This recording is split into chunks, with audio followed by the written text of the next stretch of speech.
Antes de contarte mi historia, quiero pedirte algo sencillo.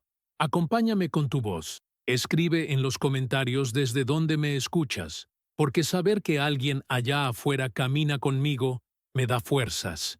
Y si estas palabras llegan a tu corazón, no olvides quedarte hasta el final, porque tu compañía hace que esta verdad no muera en silencio. La noche en que me llevaron esposado todavía la escucho dentro de mi cabeza, como si el eco de las botas de los agentes golpeara eternamente contra el piso frío.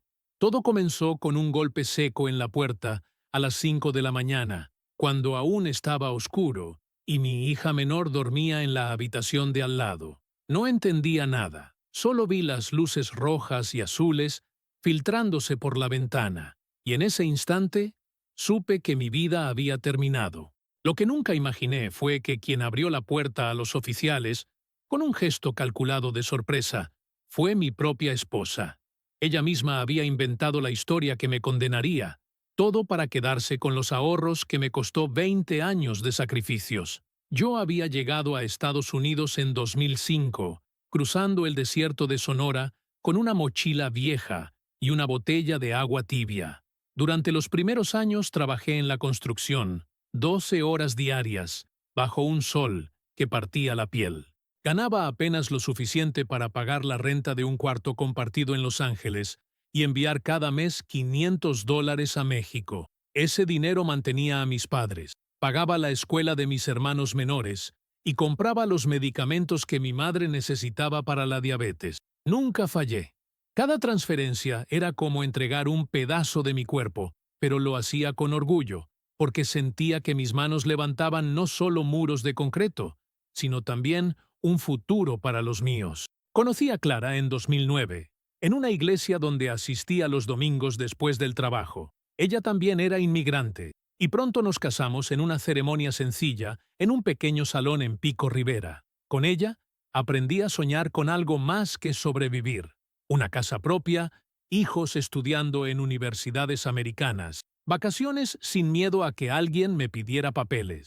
Abrimos una cuenta de ahorros conjunta en el Bank of America, y poco a poco fui depositando cada cheque que no gastábamos. Para 2023 ya teníamos cerca de $120,000 guardados, fruto de 2 décadas de sudor y privaciones. Nunca compré un carro nuevo, siempre usaba el transporte público o camionetas destartaladas de segunda mano.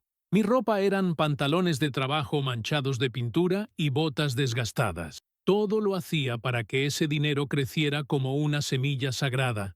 Pero los años también fueron desgastando lo invisible. Clara empezó a cambiar en silencio. Ya no sonreía cuando yo llegaba del trabajo. Me hablaba con frases cortas y evasivas, y cada vez pedía más control sobre las finanzas. «Es mejor que yo maneje la cuenta. Tú ni tiempo tienes de ir al banco», me dijo un día, con esa voz dulce que escondía un filo de acero. Yo, cansado y confiado, acepté. Nunca imaginé que detrás de cada recibo de supermercado había un plan oculto. En 2024, la tensión aumentó. Recibí una llamada de mi jefe diciéndome que había rumores de recortes en la compañía de remodelaciones donde trabajaba. Clara, en lugar de apoyarme, empezó a presionarme. ¿Y si te deportan? ¿Qué será de nosotras? Mejor dame acceso completo a todo, por si pasa algo. Sus palabras parecían preocupación, pero en sus ojos había un brillo extraño, como quien observa una presa cansada. El día del golpe final llegó con una mentira. Clara había ido a la comisaría semanas antes y presentado una denuncia falsa. Me acusó de violencia doméstica y de usar documentos falsos para trabajar.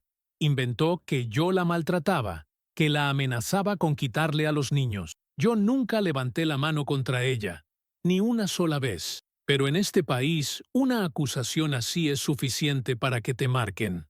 Esa madrugada, los agentes de ICE entraron a la casa con una orden de detención. Mientras me esposaban frente a mi hija que lloraba y preguntaba qué pasaba, Clara fingía sorpresa, con una mano en la boca y los ojos bien abiertos, como si no supiera nada. Pero en su rostro, detrás de la actuación, yo vi el destello de triunfo. Me llevaron en una camioneta blanca, con las manos atrás, mientras mi corazón golpeaba contra las costillas. En mi mente se agolpaban 20 años de sacrificio, las horas bajo el sol, los turnos dobles en la construcción, los cheques enviados a México, las navidades en las que no compré un regalo para mí, para poder mandar dinero. Todo eso ahora parecía humo, reducido a un expediente frío con mi nombre mal escrito y la palabra detenido en mayúsculas. Y detrás de ese papel, la firma invisible de la mujer a la que más había amado.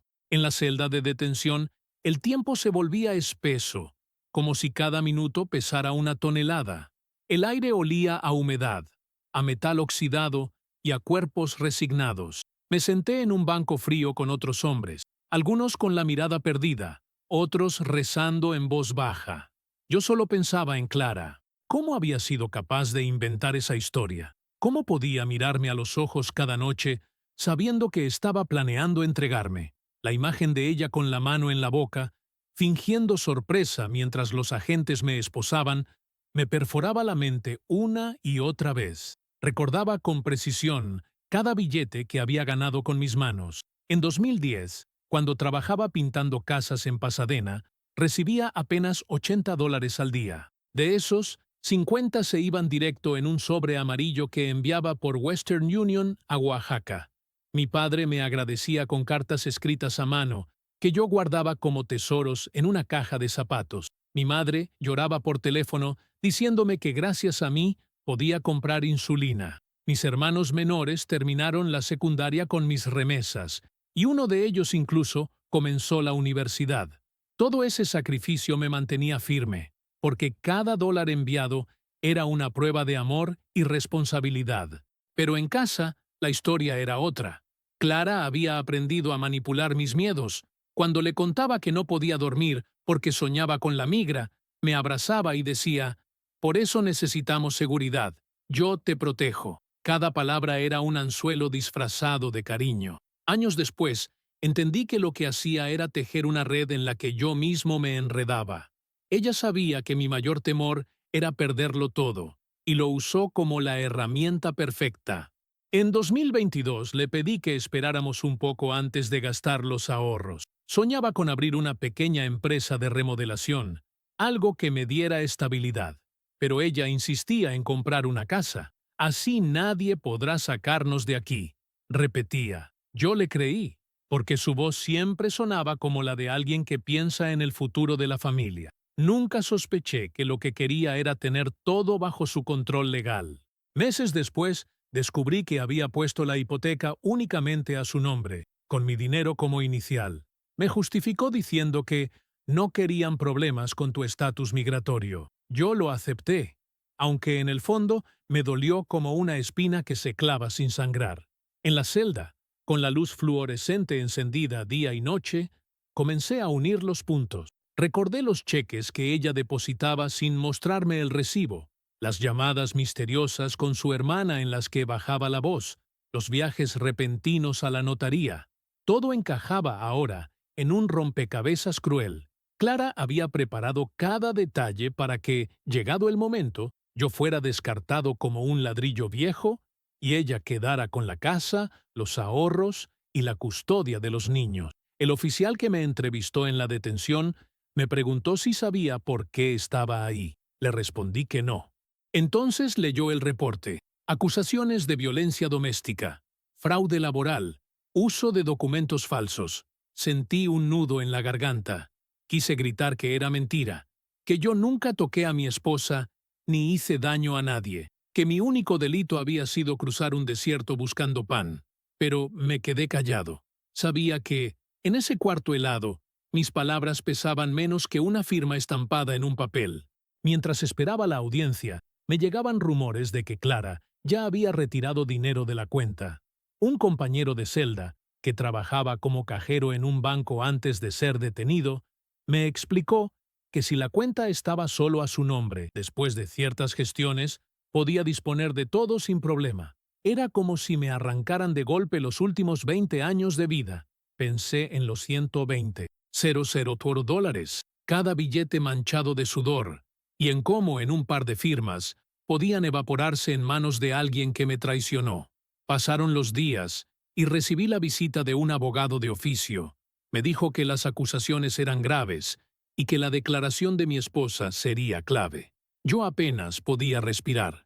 Imaginaba a Clara contando su mentira con lágrimas ensayadas, diciendo que yo la había golpeado, que la había amenazado, que era un peligro para mis hijos. Ella siempre fue buena actriz, y ahora esa habilidad era un cuchillo contra mí. Me pregunté si alguna vez me amó de verdad, o si todo había sido un plan desde el principio. En las noches, tumbado en una litera dura, escuchaba el llanto de otros hombres que rezaban por sus familias. Yo no rezaba. Solo recordaba la primera vez que vi a Clara, con un vestido sencillo y una sonrisa tímida. Pensaba en mis hijos, en cómo crecerían escuchando una versión envenenada de mí. Sentía que estaba perdiendo no solo mi libertad, sino también mi historia, mi dignidad y el amor que había dado sin medida.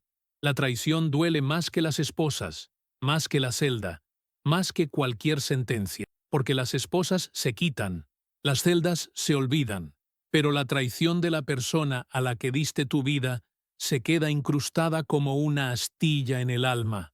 Y en esos días oscuros, comprendí que mi mayor enemigo no era la migra ni el juez, sino la mujer con la que había compartido mi mesa y mi cama. El golpe más cruel no fue la detención en sí, sino enterarme desde la celda que había perdido mi trabajo. Mi jefe, un hombre duro pero justo, me había llamado varias veces sin obtener respuesta. Cuando finalmente supo que estaba detenido por ICE, me dio de baja inmediatamente. No había opción. En la construcción no esperan a nadie. Una mano menos es reemplazada en un día. Así, el empleo que había sostenido mis sueños durante casi 2 décadas desapareció en cuestión de horas, como arena entre los dedos. Me lo comunicaron con un papel arrugado que me entregó un oficial. En él decía, «Despedido por ausencia injustificada». Leí esas palabras una y otra vez, como si fueran una sentencia adicional escrita en letras negras y frías. Lo primero que pensé fue en las facturas que ya no podría pagar, en la renta atrasada, en los niños necesitando comida y ropa. Pero después me golpeó otra idea. Sin trabajo, sin estatus y sin abogado privado, estaba completamente a merced del sistema. Sentí un vértigo en el estómago, como si me cayera desde un edificio sin fin. Recordé todas las veces que había ido enfermo al trabajo, con fiebre o con la espalda rota, solo para no faltar y mantener mi lugar en la cuadrilla. Todo ese sacrificio se deshizo con un solo reporte de ausencia. Mientras tanto, Clara movía sus piezas. Supe por un primo que vivía cerca de nuestra casa que ella había dicho a los vecinos que yo la había maltratado por años y que por fin se había liberado de mí. Pintaba mi imagen como la de un monstruo, y muchos la creyeron porque nadie se atreve a dudar de una mujer que llora frente a ello. Yo gritaba por dentro, «No es verdad, yo nunca la toqué». Pero en la soledad de la celda, esas palabras se quedaban en mi garganta. El silencio era mi única compañía. Los días pasaban y me citaron a la primera audiencia preliminar. El juez era un hombre mayor, con el rostro rígido y sin un gesto de compasión. Me asignaron un intérprete porque, aunque yo hablaba inglés básico, necesitaba que cada palabra quedara clara. Clara estaba allí, impecable, con un vestido azul y el cabello recogido. No parecía la mujer que conocí en la iglesia, humilde y cálida, sino alguien endurecida, lista para destruir. Cuando el juez le pidió que hablara, su voz tembló con un dramatismo ensayado. Dijo que yo era violento, que había amenazado con sacarla de la casa, que mis hijos tenían miedo de mí. Todo mentira. Cada frase era un cuchillo entrando en mi carne. Yo la miraba, esperando un gesto, una señal de que en algún momento se arrepentiría. Pero no hubo nada, ni un parpadeo de culpa. El abogado de oficio me susurró que las pruebas estaban en su contra. ¿Qué pruebas? Un par de fotos manipuladas de moretones que nunca vi, mensajes de texto sacados de contexto, supuestas llamadas a la policía que jamás ocurrieron. Todo era humo, pero en el tribunal El humo se vuelve muro. Yo trataba de explicar, de contar mi historia, pero el juez apenas levantaba la vista de los papeles. Sentí que mi voz era un eco perdido en un túnel. Lo peor fue cuando mencionaron la cuenta bancaria. Clara afirmó que yo había intentado retirarlo todo para huir y que ella había actuado para proteger a los niños. La realidad era la opuesta. Ella ya había vaciado la cuenta antes de mi detención, pero en el papel sonaba como si yo fuera un fugitivo en potencia. Esa mentira sellaba la imagen de mí como un hombre desesperado y peligroso. Pensé en cada dólar enviado a México, en los $500 mensuales que durante 20 años habían cruzado la frontera para mantener a mi familia. Ahora, esa misma disciplina financiera que me enorgullecía era usada como prueba en mi contra. En la sala, mis hijos estaban sentados en la primera fila. Los vi aferrados a la mano de su madre, confundidos y tristes. Quise levantarme y decirles, no crean esto. Papá nunca les haría daño, pero no podía.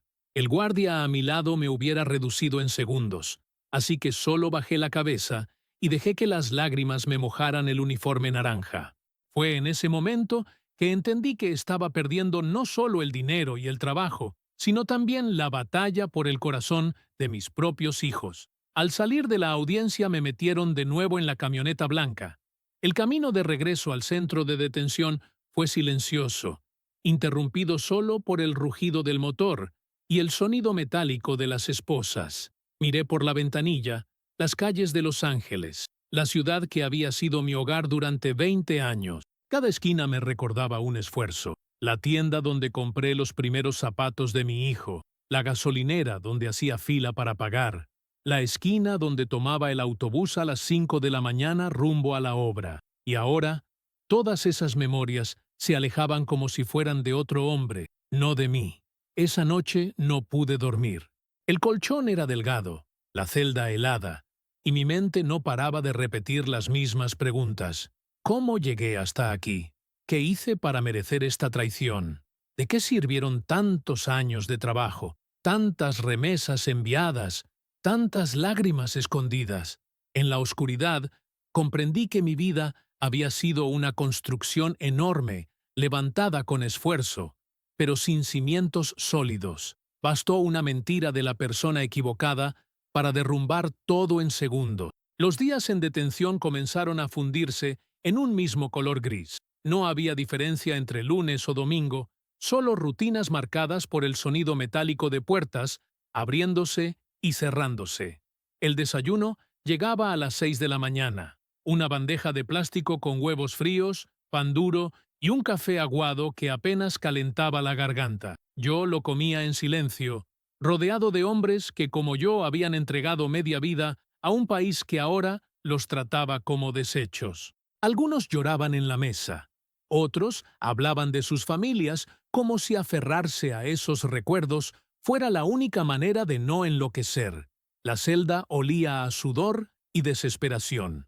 Éramos 8 hombres en un espacio diseñado para 4. Las literas crujían con cada movimiento, y el aire acondicionado parecía empeñado en congelarnos, aunque afuera el sol ardiera. Dormía con una chaqueta vieja que un compañero me prestó, y aún así me despertaba temblando a medianoche. En esas horas, cuando todo estaba en silencio, me visitaban los fantasmas. La imagen de mi hija abrazando a su madre en la audiencia, las cartas de mi padre agradeciendo los giros de dinero, la voz de Clara susurrándome que confiara en ella. Cada recuerdo se transformaba en un cuchillo que me apretaba más el pecho. Intentaba distraerme trabajando en lo que podía dentro del centro. Limpiar pasillos, repartir bandejas, doblar sábanas. No pagaban nada, pero al menos mantenía la mente ocupada. Sin embargo, cada tarea me recordaba que estaba enjaulado, que ya no era libre de decidir ni la hora en la que podía caminar bajo el sol. Algunos compañeros hablaban de planes de fuga, otros de abogados milagrosos que nunca aparecían. Yo solo pensaba en cómo sobrevivir un día más sin perder la cordura. Una tarde recibí la visita de un primo lejano que había escuchado de mi situación. Llegó con la mirada baja, como si le pesara verme tras un vidrio, con un teléfono en la mano para comunicarnos. Me contó que Clara Había vaciado la cuenta bancaria por completo y que incluso había vendido el carro viejo que yo usaba para ir a trabajar. Dijo también que había rumores de que ella quería mudarse a otra ciudad con los niños, lejos de todos los que podían recordarme. Sentí que el aire me faltaba. Ya no solo era la traición, ahora era también el intento de borrar mi existencia, de arrancarme de la memoria de mis hijos. La rabia me consumía. Golpeé la mesa del comedor una noche y los guardias me arrastraron a un cuarto de aislamiento por 24 horas. Allí, entre 4 paredes blancas, entendí lo que significa perder la voz. Nadie escuchaba mis gritos, nadie creía mis palabras. Era como si mi historia se hubiera borrado, sustituida por la versión que Clara había construido con tanto cuidado.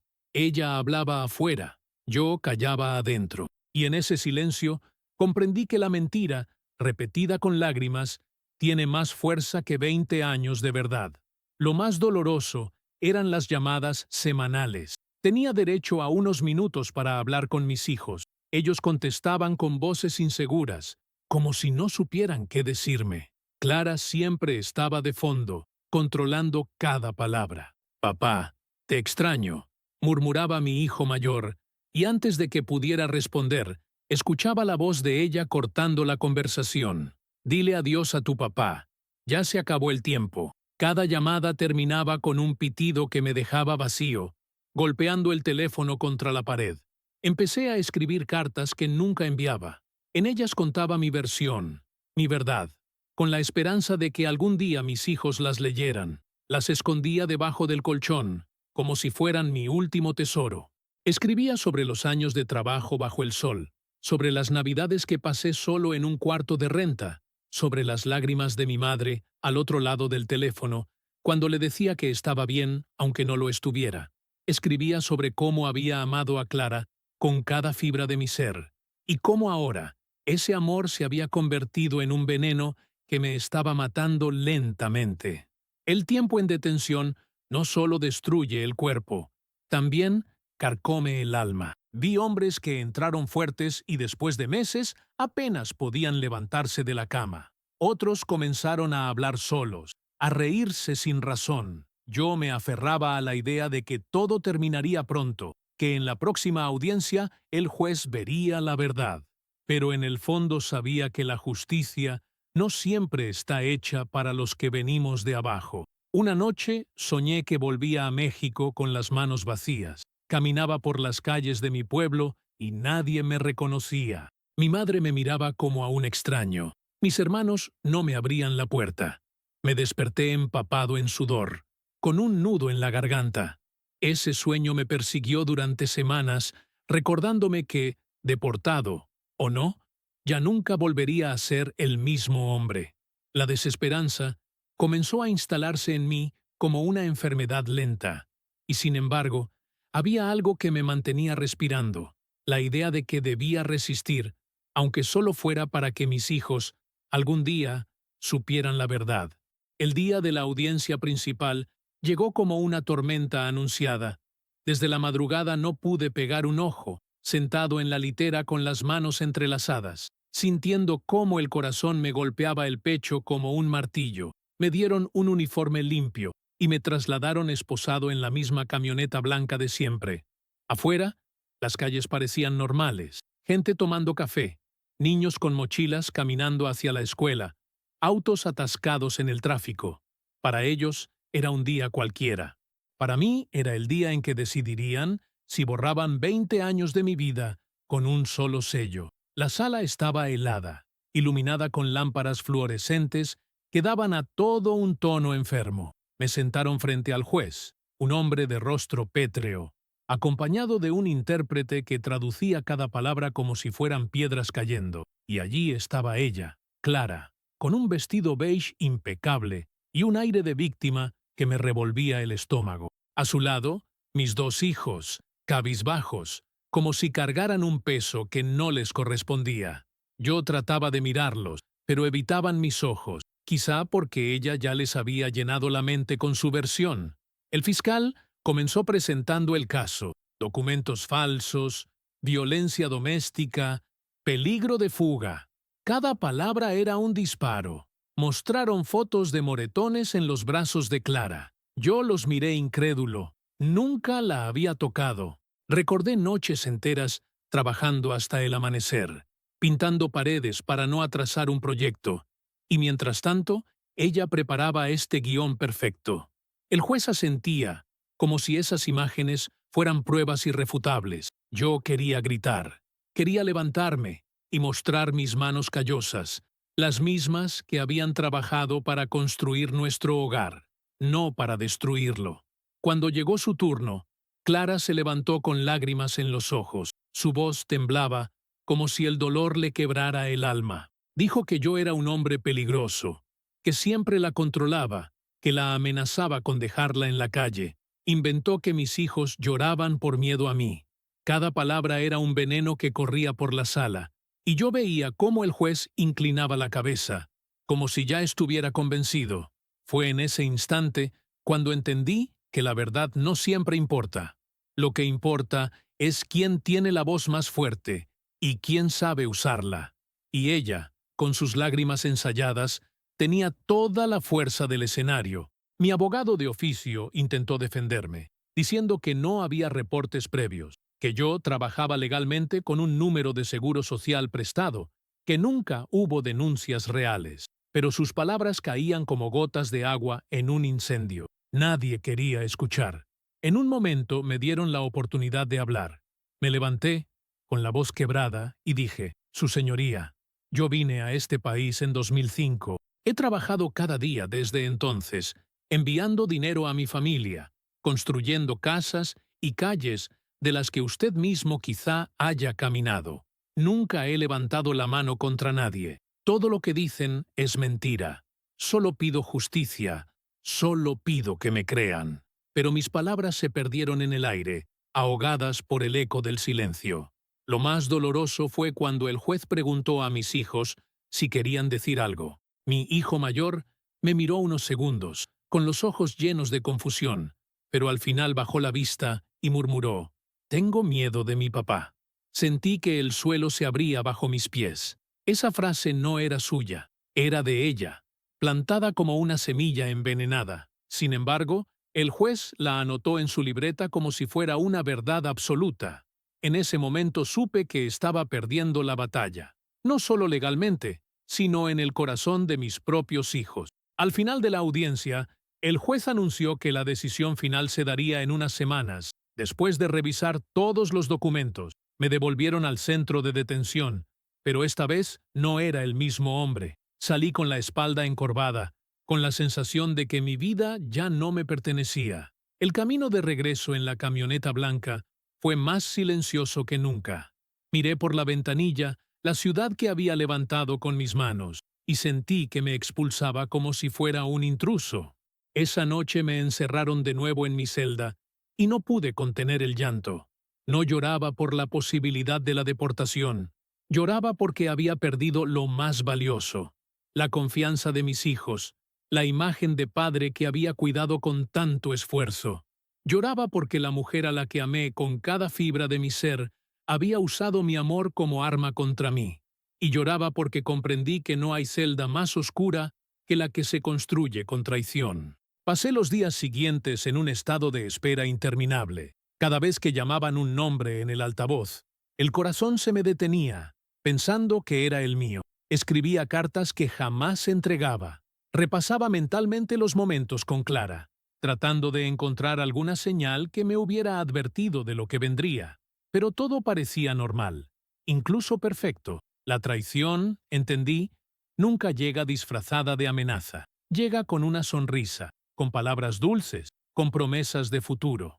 El giro llegó cuando menos lo esperaba, como un rayo atravesando la oscuridad. Habían pasado ya varias semanas desde la audiencia, y yo había comenzado a resignarme a lo peor. Una tarde, mientras jugaba con un lápiz mordido en la mesa del comedor del centro de detención, un guardia pronunció mi nombre. «¿Tienes visita legal?». Mi corazón se aceleró, pensando que era el abogado de oficio con otra mala noticia. Pero al entrar a la sala, me encontré con una mujer que nunca había visto. Se presentó como abogada de inmigración. enviada por una organización comunitaria que había escuchado mi caso gracias a un voluntario del centro. Alguien creyó en ti y pidió que revisáramos tu expediente, me dijo. Aquellas palabras fueron como un vaso de agua en medio del desierto. La mujer abrió una carpeta y empezó a mostrarme documentos, registros bancarios, movimientos de la cuenta conjunta, escrituras de la casa. Allí estaba todo. La prueba de que Clara había vaciado los ahorros semanas antes de denunciarme. También había correos electrónicos donde ella escribía a su hermana sobre quedarse con todo antes de que lo deporten. Esos correos habían sido entregados por error a un vecino que imprimía cosas para ella en una papelería. El vecino, al escuchar de mi caso, los llevó a la organización. Por primera vez en meses, sentí que la verdad respiraba. Mis manos temblaban mientras pasaba las hojas, viendo en tinta y fechas lo que siempre supe en el corazón, que todo fue un plan, que ella había preparado mi caída con frialdad, como quien dibuja un mapa hacia la traición. La abogada me miró fijo y me dijo, esto no garantiza nada, pero es una oportunidad. El juez debe ver estas pruebas. Esa noche no pude dormir, no por miedo, sino por una chispa de esperanza. Imaginaba al juez leyendo esos correos, viendo las transferencias bancarias, entendiendo que el verdadero fraude no venía de mí, sino de Clara. Pero al mismo tiempo, un pensamiento oscuro me rondaba. Aunque probara mi inocencia, ¿podría recuperar a mis hijos? ¿Podría borrar de sus mentes la semilla que su madre había plantado? Los días siguientes fueron una mezcla de ansiedad y preparación. La abogada venía a visitarme cada semana, repasando cada detalle. Me pedía recordar fechas, describir cómo enviaba el dinero, contar los sacrificios de los últimos 20 años. Yo relataba con precisión los $500 mensuales que mandaba a México desde 2005, el dinero guardado en sobres Manila antes de ir al banco, las noches sin cenar para que el ahorro creciera. Cada recuerdo se transformaba en un testimonio, en una pieza de defensa que podía salvarme. Llegó la nueva audiencia. Me llevaron esposado, pero esta vez mi corazón latía con otro ritmo. En la sala, Clara volvió a presentarse impecable, con el mismo aire de víctima. Sus ojos me miraban con desprecio, disfrazado de miedo. El juez pidió a mi abogada que hablara, y ella comenzó a desplegar los documentos sobre la mesa. Explicó con calma, mostrando fechas, montos, correos electrónicos. Cada hoja era un golpe contra la farsa que Clara había construido. Recuerdo el momento exacto en que el juez levantó las cejas al leer un correo donde Clara le decía a su hermana, «Si lo denuncio ahora, puedo quedarme con todo, y él no podrá reclamar nada desde la cárcel». Fue como si una grieta apareciera en la muralla que me había aplastado durante meses. Clara intentó explicar que esos mensajes estaban fuera de contexto, que eran bromas privadas, pero sus palabras sonaban huecas, nerviosas, sin la seguridad de antes. Por primera vez, vi tambalear su máscara. Su voz ya no era dulce ni convincente, era temblorosa, rota, como si supiera que el teatro llegaba a su final. Mis hijos, sentados en la primera fila, me miraron confundidos. Sus ojos buscaban respuestas, y aunque no pude hablarles directamente, les sostuve la mirada con toda la fuerza de mi verdad. La audiencia terminó sin sentencia inmediata, pero el aire ya era distinto. El juez ordenó investigar más a fondo los movimientos financieros y revisar los testimonios presentados. Al salir de la sala, sentí que la carga en mi pecho se aligeraba apenas un poco, lo suficiente para respirar sin que doliera. De regreso en la celda, mis compañeros me preguntaban qué había pasado. Les conté a medias, porque aún tenía miedo de ilusionarme demasiado. Pero dentro de mí una voz repetía, «La verdad empieza a salir». Y esa pequeña frase me sostuvo como una columna en medio del derrumbe. Por primera vez en mucho tiempo, esa noche pude dormir sin pesadillas. El colchón seguía duro, la celda seguía helada, pero mi mente estaba en calma, porque aunque mi futuro aún era incierto, al menos la mentira había comenzado a desmoronarse. El día en que citaron nuevamente a Clara para responder sobre los correos y los movimientos bancarios, yo sentí que el aire en la sala de audiencias era distinto. Ya no era solo un acusado temblando frente a su verdugo. Ahora había un hilo de verdad latiendo entre las pruebas. La abogada me había advertido que no cantara victoria antes de tiempo. Recuerda, el juez puede dudar, puede pensar que igual cometiste fraude migratorio, pero lo que tenemos ahora es suficiente para romper su credibilidad. Yo asentí en silencio, con el corazón golpeando fuerte. Clara llegó con un traje oscuro y el mismo gesto de víctima, pero yo la conocía demasiado bien. Su mirada ya no era firme, estaba cargada de nervios. El juez le pidió explicaciones sobre los correos. Ella tartamudeó, diciendo que eran solo comentarios privados, exageraciones hechas en confianza con su hermana.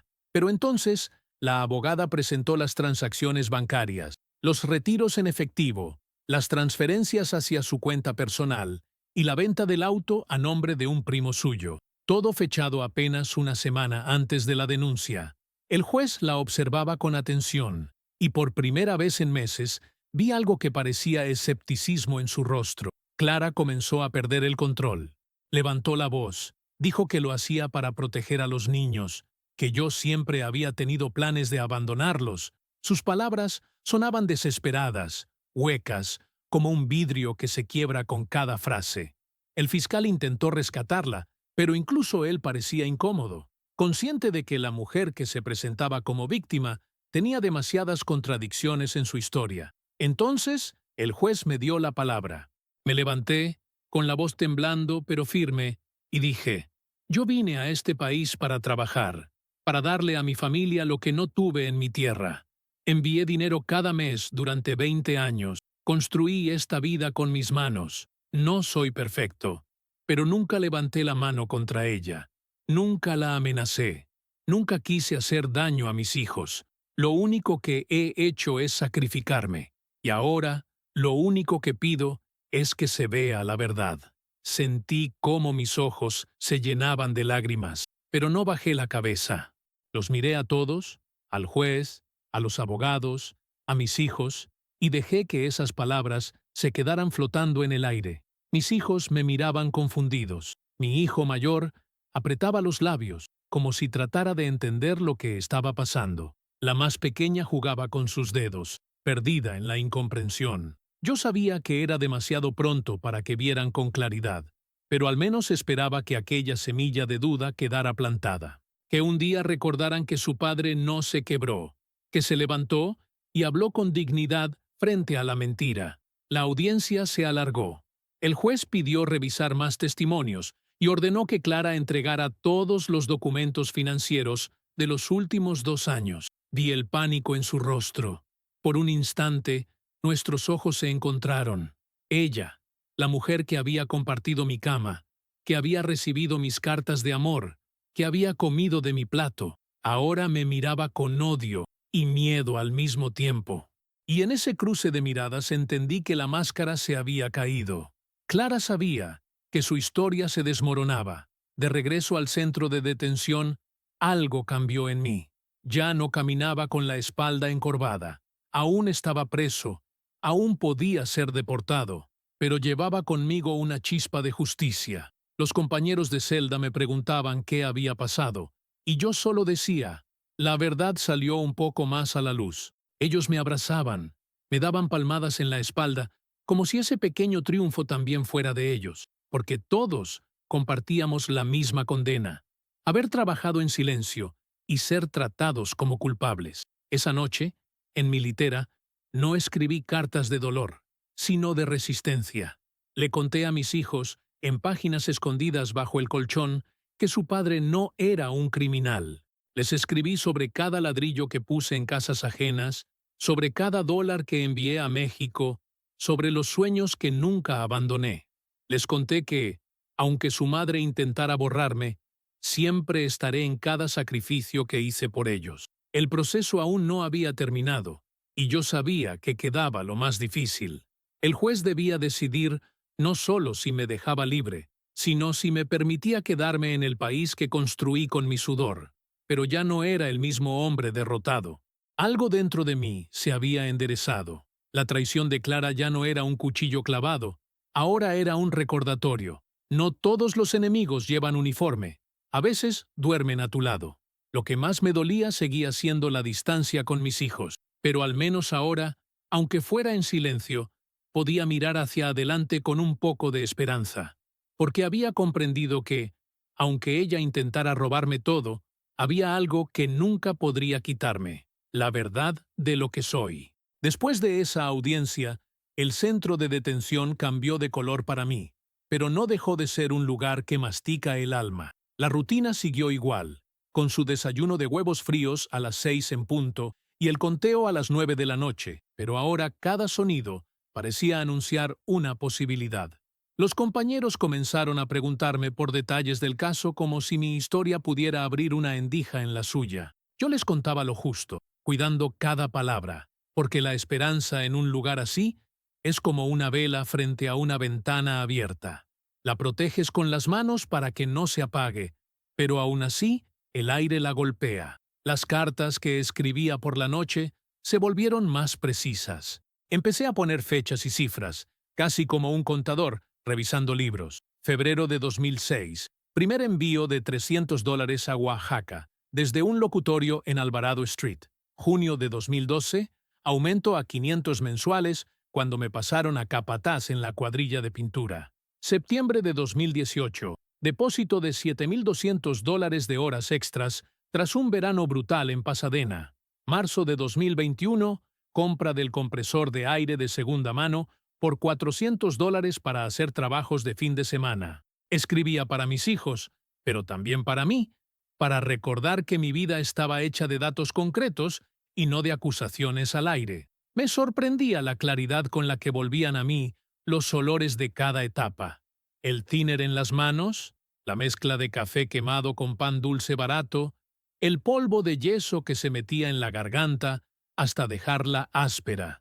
La abogada me visitó un miércoles de lluvia. Traía el cabello pegado a la frente y un portafolio inflado de papeles. Dijo que habían logrado una orden para revisar el historial completo de la cuenta conjunta desde 2022 y que allí había un patrón tan claro que cualquiera podía verlo. Retiros parciales a finales de cada mes, transferencias a la cuenta personal de Clara justo antes de la denuncia, pago de honorarios a una notaría 3 días previos a mi detención. Me mostró también un detalle que me clavó las uñas en la palma, de rabia y alivio a la vez. Un giro de $800 hacia la cuenta de su hermana en Bakersfield con concepto vivienda temporal. Probablemente estaba preparando la mudanza, dijo la abogada, y yo asentí con un nudo en la garganta. Era la confirmación de que había planificado desaparecerme de la vida de mis hijos con calculadora en mano. Ese mismo día, en el comedor, un salvadoreño al que todos llamábamos Mingo me contó su propio giro inesperado. Su esposa había retirado $9,000 del negocio de landscaping y luego lo acusó de abandono. Se lo dijo sin llanto ni drama, como quien enumera clavos en una caja. En su relato había algo que me hizo entender que, aunque cada historia es única, el mecanismo de la traición se parece mucho. Primero el miedo, luego el control, después la firma. Lo escuché con la mirada fija en la bandeja de plástico y pensé que tal vez nuestras voces, sumadas en ese cuarto helado, algún día harían ruido afuera. Las llamadas con mis hijos seguían siendo breves, pero cambiaron de tono. En la tercera semana después de la audiencia, la pequeña me preguntó si yo de verdad había querido llevármelos a México sin avisar. Tragué saliva y respondí despacio que no, que nunca había dicho eso. Ella se quedó callada unos segundos, como si procesara la novedad. El mayor tomó el teléfono y preguntó si era cierto que yo había golpeado a su madre. Dije que no, que jamás. No supe si me creyeron. No supe si Clara estaba detrás del auricular haciendo señales con la mano. Solo supe que, por primera vez, no colgaron sin decir «te quiero». Fueron palabras chiquitas, casi un susurro, pero a mí me abrieron un agujero de luz. La semana siguiente fui llamado a una entrevista con un investigador de la corte, asignado por orden del juez. Llevaba un cuaderno negro y un bolígrafo de tinta azul. Me pidió que reconstruyera los últimos 2 años con precisión milimétrica. Lo hice como quien levanta un plano. En abril de 2023, suspendí los envíos a México por 3 meses para juntar la inicial de la casa. En agosto de 2023, acepté un trabajo de fin de semana en Burbank para pintar un hangar viejo y gané $1,600 extra. En noviembre de 2023, Clara insistió en cambiar la cuenta a simplificada y que todo quedara bajo su gestión por mi estatus. En enero de 2024, ella empezó a guardar papeles en una carpeta verde que no me dejaba tocar. El investigador anotaba sin juzgar, y cuando terminé, me pidió que describiera una sola vez en que yo hubiera levantado la voz o perdido el control. Recordé una pelea en mayo de 2024 por una factura del cable que duplicaba el precio. Dije que hablé fuerte, que me arrepentí y pedí perdón, que no hubo golpes, que no hubo puertas rotas. El sonido de su lapicera fue el único comentario. En la celda, la tensión creció como una cuerda estirada al límite. Dormíamos poco. 2 hondureños peleaban por la litera de abajo, y los guardias nos encendieron las luces de madrugada. Me quedé sentado mirando la pared, sintiendo el frío colarse por las rendijas. Pensé en 2005, en el desierto de Sonora, en el momento exacto en que me rendí a la noche, y seguí caminando porque parar significaba morir. Esa memoria me sostuvo. Si había cruzado ese vacío con una botella tibia y un pan duro, podía aguantar unas semanas más en aquel edificio de hormigón. Un viernes, la abogada trajo un detalle mínimo que cambió la respiración del caso, una copia del ticket de una ferretería en la que yo había pagado materiales el mismo día y hora en que, según la denuncia, yo estaba amenazando a Clara en casa. El ticket estaba a nombre de la empresa, con mi firma temblorosa porque siempre firmo así después de lijar paredes. La hora coincidía con una foto mía en el celular de un compañero de cuadrilla, comiendo un burrito grasoso en la camioneta de la empresa a las 13:12. Él se la envió por mensaje como broma meses atrás y la había encontrado buscando entre chats archivados. Ese pequeño dato, un burrito envuelto en papel aluminio y un recibo con polvo de madera, se convirtió en un ladrillo sólidamente puesto en mi favor. Me reí por primera vez en meses. Reí bajito, con culpa, como si reír estuviera prohibido en un lugar así. No todo era alivio. Algunas noches la mente me llevaba directo a la casa, a la cocina con el reloj digital marcando 2:37 de la mañana, a Clara sirviendo arroz con frijoles y diciendo, descansa. Mañana te levantas a las 5. En esos recuerdos, la amaba todavía, y esa es la peor parte de la traición. No apaga de golpe lo que fuiste, solo lo envenena. Volvía a oler su perfume barato mezclado con el desinfectante del piso, y me ardían los ojos. Me preguntaba si valía la pena demostrar la verdad, si al final iba a seguir perforado por las mismas memorias. La abogada, como si adivinara, me dijo una tarde que la justicia no cura, apenas ordena. Lo curativo, dijo, vendrá después, si logras mantenerte de pie. A finales de mes, el altavoz llamó mi nombre para notificar la fecha de la audiencia final. Era un martes, 9:30 a.m., sala 3B. Sentí un zarpazo de miedo mezclado con hambre. Conté los días como si fuesen tablillas en la pared. Mingo me regaló un rosario de plástico. Otro compañero me pasó un consejo sobre respirar antes de hablar. Y yo pasé horas revisando mentalmente cada pieza de mi vida que pudiera sostener mi palabra. Quise dormir temprano la víspera, pero el frío me mantuvo despierto. A las 5 ya estaba sentado con la espalda recta, mirando el vacío, como si allí se proyectara una película hecha de todos mis años en este país. De camino al tribunal, la ciudad volvió a mirarme por la ventanilla. Vi un mural en Boyle Heights, pintado con colores vivos, una fila de gente en un puesto de tamales, un hombre corriendo con auriculares al borde del río.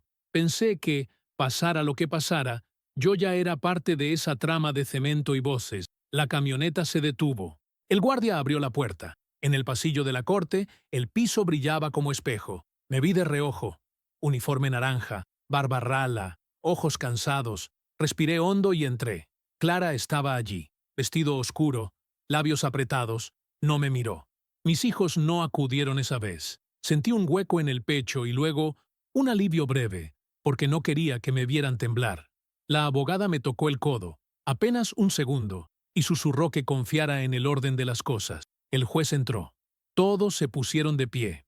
El silencio tenía el grosor de una sábana húmeda. Me senté, clavé las manos en las rodillas y esperé a que pronunciaran mi nombre. En mi lengua, bajito, dije la única frase que podía decir sin romperme. Aquí estoy. El juez golpeó suavemente la mesa con su mazo y la audiencia final comenzó. La sala estaba casi vacía, salvo por la secretaria, el fiscal, mi abogada y un par de observadores de la comunidad. Clara se sentó en la primera fila, con la barbilla en alto, intentando mantener la compostura. Yo respiraba hondo, sintiendo cómo las esposas me apretaban las muñecas, recordándome que aún no era libre. El fiscal habló primero, repasando la misma lista de acusaciones: fraude laboral, violencia doméstica, documentos falsos. Lo escuché con el corazón encogido, como quien oye una canción repetida demasiadas veces. Cada palabra parecía calcada de audiencias anteriores, como si el tiempo no hubiera pasado. Pero luego llegó el turno de mi abogada, y su voz sonó como un golpe seco en la sala silenciosa. Sacó una carpeta gruesa y empezó a desplegar las pruebas, los movimientos bancarios, los correos electrónicos impresos, los tickets de la ferretería, la foto del burrito en la camioneta con la fecha marcada en la esquina.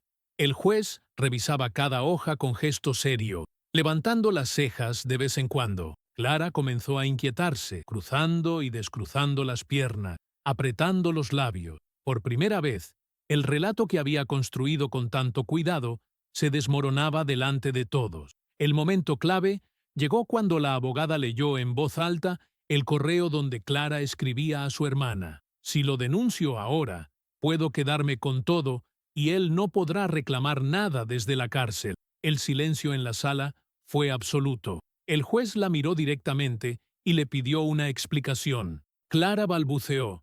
Dijo que era una broma, que estaba molesta y no lo decía en serio. Su voz temblaba.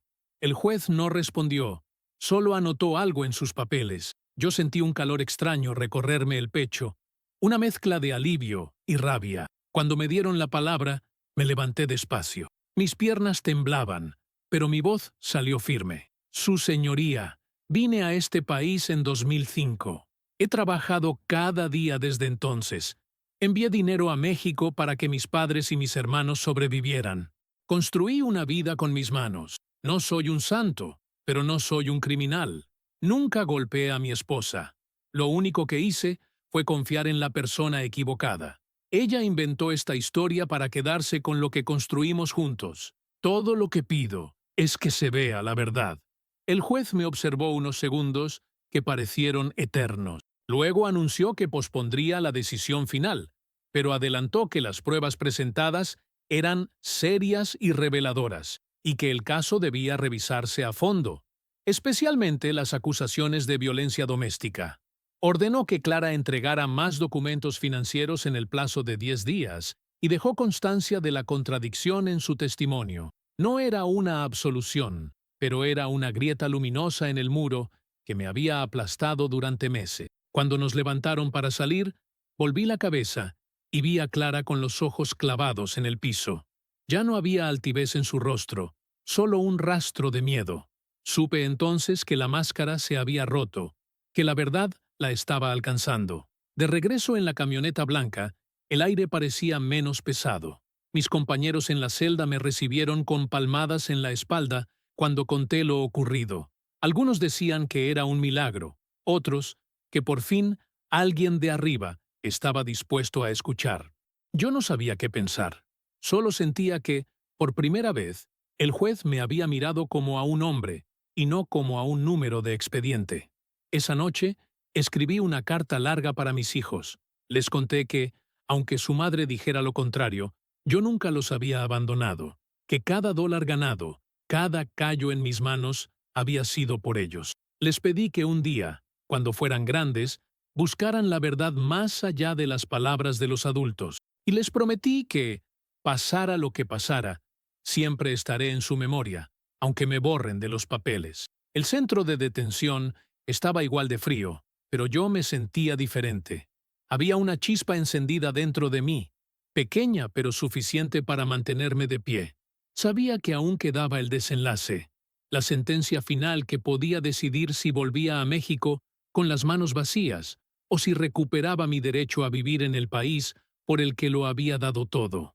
Dormí con los ojos entreabiertos, repitiendo en silencio la misma frase: la verdad siempre encuentra una rendija. El día de la resolución final amaneció con un cielo gris, como si la ciudad supiera que mi destino se decidiría en esas horas. Me despertaron antes del amanecer y me entregaron el mismo uniforme naranja, limpio pero áspero. En el pasillo, otros detenidos me desearon suerte en voz baja. Mingo, el salvadoreño de la litera de arriba, me apretó la mano y me dijo: «Pase lo que pase, ya demostraste quién eres». Yo asentí, sin poder responder. El trayecto en la camioneta blanca me pareció más corto que nunca. El juez ya me esperaba en la sala, acompañado del fiscal, mi abogada y la secretaria. Clara también estaba allí, vestida de negro, con el rostro pálido. No había niños esta vez. Me dolió, pero lo agradecí. No quería que presenciaran el desenlace de esta guerra sucia. El juez comenzó a leer con voz pausada. Dijo que las pruebas financieras y electrónicas eran claras y que había una contradicción grave en las declaraciones de Clara. Reconoció que las acusaciones de violencia carecían de sustento sólido y que los documentos laborales presentados mostraban que yo había trabajado bajo identidades prestadas, pero sin causar perjuicio directo a terceros. No es un delito menor, dijo, pero tampoco justifica la magnitud de las acusaciones. Cuando pronunció la siguiente frase, sentí que el aire regresaba a mis pulmones. El tribunal considera que el señor no representa una amenaza y que ha sido víctima de acusaciones fabricadas con fines personales. Se ordena su liberación inmediata bajo supervisión, mientras se revisa su estatus migratorio en un proceso separado. No era una absolución total, pero era libertad. Era la oportunidad de empezar de nuevo. Sentí las lágrimas brotar, calientes, corriendo por mis mejillas. La sala entera parecía desdibujarse. Solo escuchaba mi corazón repitiendo una palabra: libre. Clara intentó protestar, diciendo que el juez estaba siendo engañado, pero su voz sonó hueca, sin la fuerza de antes. El juez la interrumpió con firmeza y le recordó que ella también podría enfrentar cargos por perjurio y fraude. La vi hundirse en el asiento, con los ojos clavados en el suelo. Esa fue la última vez que la miré. Ya no había amor ni rabia, solo un vacío. Salí del tribunal con las muñecas libres por primera vez en meses. Afuera me esperaba el aire fresco de Los Ángeles, cargado de smog y ruido, pero para mí olía a vida. La abogada me dio una palmada en la espalda y me dijo que la lucha seguía, que mi estatus aún era incierto, pero que lo más importante se había logrado: recuperar mi dignidad. Esa noche, de vuelta en un albergue comunitario, escribí mi última carta desde ese infierno. Les conté a mis hijos que su padre estaba libre, que la verdad había encontrado la rendija que necesitaba. Les prometí que seguiría luchando para estar con ellos, que nunca dejaría de amarlos. Y mientras escribía, pensé en todos los hombres que aún seguían en celdas frías, esperando justicia. Miro hacia atrás y me pregunto en qué momento Clara dejó de ser mi compañera para convertirse en mi verdugo. Tal vez nunca lo sabré. Lo único cierto es que yo cumplí mi parte. Trabajé, amé, envié dinero, construí. Ella eligió la traición. Yo elegí resistir. Hoy camino por las calles con el paso lento de alguien que lleva cicatrices invisibles, pero también con la frente en alto, porque entendí que lo material se pierde, que los ahorros, las casas, los papeles pueden desaparecer en segundos, pero lo que nadie puede quitarte es la verdad de tu historia. Y esa verdad, aunque intentaron enterrarla bajo mentiras, sigue viva en mí.